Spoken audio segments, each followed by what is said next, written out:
اسی طرح کی مزید ویڈیوز دیکھنے کے لیے ہمارے یوٹیوب چینل کو سبسکرائب کریں۔ ناظرین، بیوی کا دودھ پینا حلال ہے یا حرام؟ اور کیا ماہواری اور حاملہ ہونے کی صورت میں شوہر اپنی بیوی کے پستانوں، ران اور منہ پیچھے سے اپنی خواہش پوری کرنا چاہے تو کیسا ہے؟ ناظرین، کچھ لوگ حیا کی حدیں پار کر جاتے ہیں اور کچھ لوگ انتہائی حیا و شرم یا بڑائی کی وجہ سے جائز و بہتر لطف اندوزی بھی نہیں کرتے، اور کبھی اس وجہ سے میاں بیوی میں محبت کم ہونا شروع ہو جاتی ہے، چڑچڑا پن اور غصہ بار بار آتا ہے، گھریلو پریشانیاں اور جھگڑے شروع ہو جاتے ہیں، یا عورت اپنی لطف اندوزی قربان کر دیتی ہے، قلت و اولاد پہ اتفاق کر لیتی ہے۔ اس لیے یہ تحریر سریعام پبلک کر رہا ہوں تاکہ ان سب مسائل کا تدارک ہو جائے، بے حیائی سے بھی بچا جائے اور انتہائی شرمیلی پن سے بھی بچا جائے۔ کبھی کبھار یا وقتاً فوقتاً جائز لطف اندوزی کی جائے، عورت کو لطف اندوزی کرنے کا بھی موقع دیا جائے۔ کچھ لوگ جائز و بہتر لطف اندوزی کو دین سے الگ سمجھ کر کافروں اور انگریزوں فاسقوں کی عادت سمجھتے ہیں، جبکہ جائز لطف اندوزی کی اجازت دین اسلام نے دی ہے۔ دین اسلام تو جائز دنیا و دین کا حسین امتزاج ہے۔ ہاں، دنیا و لطف اندوزی میں غرق رہنا، عبادات کم کرنا یا نہ کرنا ٹھیک نہیں۔ اسی طرح دین میں بجا سختی اور تکلیف بھی ٹھیک نہیں۔ جائز لطف اندوزی کو برا مت سمجھیے، بلکہ نیت اچھی ہو تو ثواب ہے۔ لہٰذا کبھی کبھار ایسی تحاریر لکھنا اور پھیلانا تو بیان حق ہے، بے حیائی پھیلانا نہیں۔ ان میں سے ایک صحابی نے کہا کہ آج سے میں ہمیشہ رات بھر نماز پڑھوں گا۔ دوسرے نے کہا کہ میں ہمیشہ روزے سے رہوں گا اور کبھی ناغہ نہیں ہونے دوں گا۔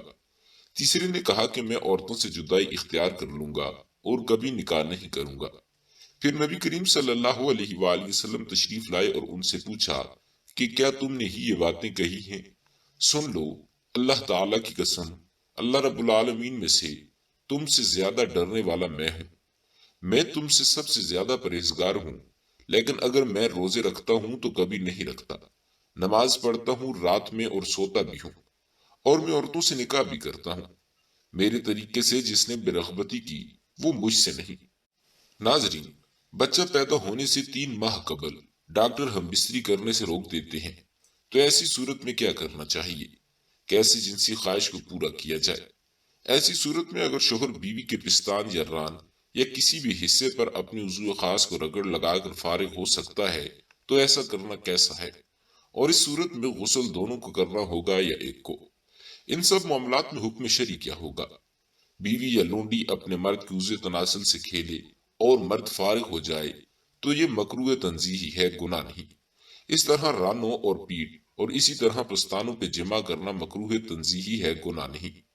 اسی طرح بیوی یا لونڈی کے ہاتھ سے مشتزنی کی جائے تو جائز ہے، مگر وہ تنزیہی ہے، گناہ نہیں۔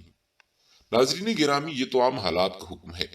اگر مجبوری ہو، مثلا بیوی حاملہ ہو اور مستند ڈاکٹر جمع سے روک دے تو مکروہ تنزیہی بھی نہیں کہلائے گا۔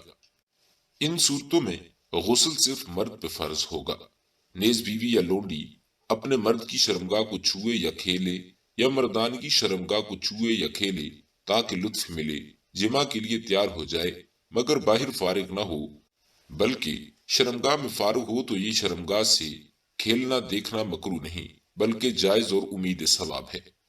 عظیم صحابی سیدنا عمر ابن خطاب رضی اللہ تعالیٰ عنہ بیان فرماتے تھے کہ بہتر ہے کہ عورت اور مرد ایک دوسرے کی شرمگاہ دیکھیں، چھوئیں، کھیلیں تاکہ جمع میں زیادہ لذت ملے۔ امام ابو یوسف فرماتے ہیں کہ میں نے امام ابو حنیفہ سے پوچھا کہ کیا مرد و عورت ایک دوسرے کی شرمگاہ کو چھو سکتے ہیں، ایک دوسرے کی شرمگاہ سے کھیل سکتے ہیں؟ تو آپ نے فرمایا کہ مجھے امید ہے کہ اس پہ زیادہ اجر و ثواب ملے گا۔ سیدی اعلیٰ حضرت امام احمد رضا بریلوی رحمہ اللہ نے امام اعظم ابو حنیفہ رحمہ اللہ کے مذکورہ فتویٰ کو دلیل بنا کر فتویٰ دیا کہ شوہر اپنی عورت کی پستان منہ میں لے سکتا ہے، بلکہ امید اجر ہے۔ اس عمل سے عورت کو بھی زیادہ لذت و لطف ملتا ہے، اس لیے وقتاً فوقتاً اس پر عمل کرنا چاہیے، مگر ایام دودھ میں احتیاط کرنی چاہیے۔ دودھ کا ایک قطرہ بھی حلق سے نیچے اترا تو گناہ ہے۔ مرد کے لیے جائز ہے کہ اپنی بیوی کے سر سے لے کر پاؤں تک جیسے چاہے لطف اندوز ہو، سوائے اس کے کہ جس سے اللہ تعالیٰ نے قرآن میں یا بزبان نبی حدیث پاک میں منع فرمایا۔